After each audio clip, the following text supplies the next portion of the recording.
Dan, you're an AI and tech expert. How's it going to impact on education? Do you have the answer? Well, I'm purely on the tech side rather than the other side. I happen to have a course which is the AI marketing course. So I actually teach people how to get better with AI and get their marketing better with AI. And I actually am a teacher, or I teach that, should I say. Also, one of the first ladies who completed that course has started something called the AIteachercourse.com, which teaches teachers how to use AI in teaching. So she may well have the answers. Obviously, other courses are available because, of course, this is the BBC. But the point being is also my parents are teachers, and about 70% of my family are teachers, and I'm the black sheep of the family because I became a trainer rather than a teacher. So I do know this area very well, but I wouldn't say that I have all the answers, but there are literally almost countless different ways where AI, because it's just a technology, remember, it's just computerized learning and technology, how it can help teachers save time and become more productive and like their jobs more. So as I say, I come from the tech side rather than the teaching side, which your other guest does. Yeah, no, apologies, Dan. I was being a little bit tongue-in-cheek there. I didn't think that you were going to be able to deliver the complete answer on this because, this is an incredibly powerful resource that in many areas of life we are kind of struggling with, that benefits can be seen, and medicine, I think, is the other area I think is really interesting, that there are clearly benefits, huge benefits that can be brought by AI, but there are also concerns about perhaps the misuse of it, and it's balancing those and trying to sort of regulate, if you like, in order to get the right balance. James, if we go to the kind of potential negatives, well, I don't know. Do you have concerns about it? I mean, it's a very dramatic statement from, this group originally, that it's the greatest threat to education, gateway to cheating, infantilization and abuse. That's strong stuff, isn't it? Yeah, greatest threat to education since the last one, I'm sure. Which was the calculator. I'm sure people said the same things about the internet and how search engines were going to make it, that history would be pointless now. I imagine people said the same thing about the calculator. I tend to enjoy pointing out that I imagine people often said lots of these things about paper. About how that was going to destroy the student-teacher relationship and bring back the blackboard, all this kind of stuff. Now that being said, is there potential for it to cause massive disruption? Of course there is, but it depends what we're looking at. So if we're talking, say, about AI as a productivity tool for teachers, then there's already interesting things going on there. So you can use AI in terms of classroom planning. One of the things that I've seen where there seems to be quite a lot of work going on is in the ability to use AI to plan what we call differentiation. So differentiation is where you can do it two ways, but the way people may want to think about it here is where you provide different materials with different levels of support and challenge for different students. And in some subjects, in some contexts, it's really, really important. But if you've got 30 people in front of you with the best will in the world, you can't do that for 30. So it ends up being done in a kind of grouped sort of manner, which isn't really the individual approach that you're looking for. So, as I say, I've seen quite a lot where people are talking about the possibility of AI being able to take these kinds of things and further individualise what happens for young people in classrooms.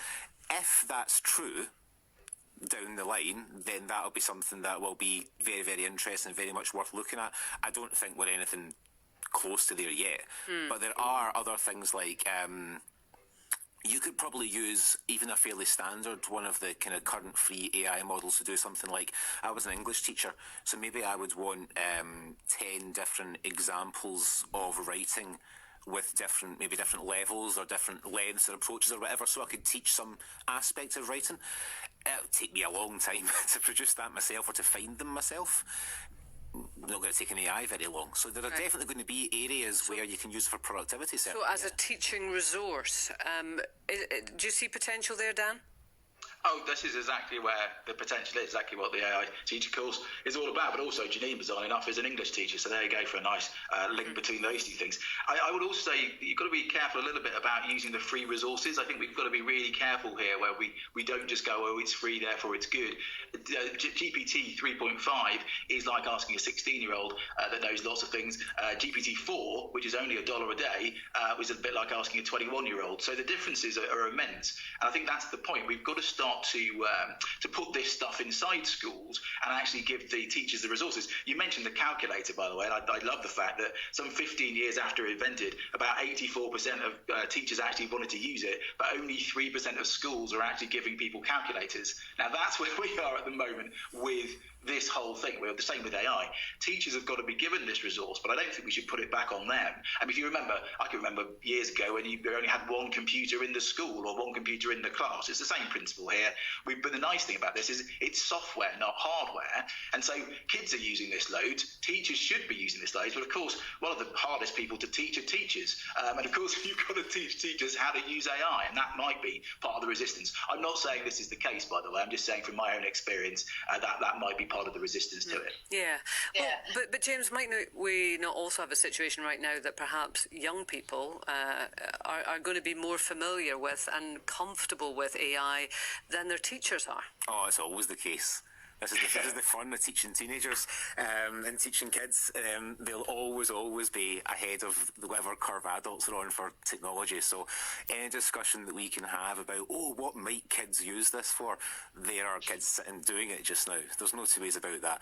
I think in that area, the thing that people worry most about is that there are kids that are just going home and they are shoving,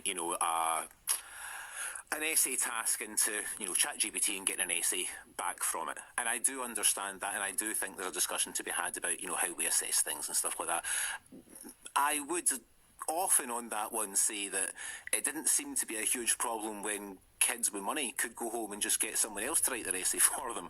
But it's suddenly a problem now that everybody would have access to doing that. And that's quite an interesting point, I think. There's a question here to ask, was there always this kind of perhaps inherent unfairness sitting in the system?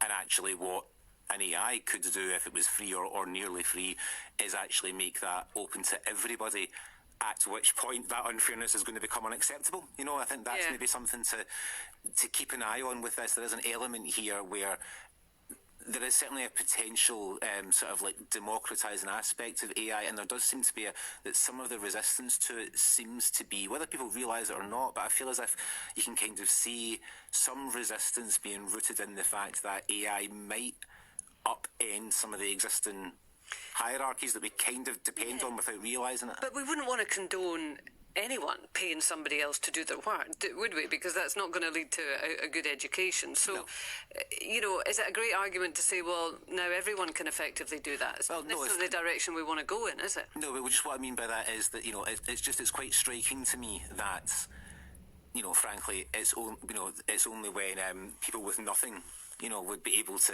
cheat in the same way as people with money have always been able to, that it suddenly becomes this huge thing we have to react to.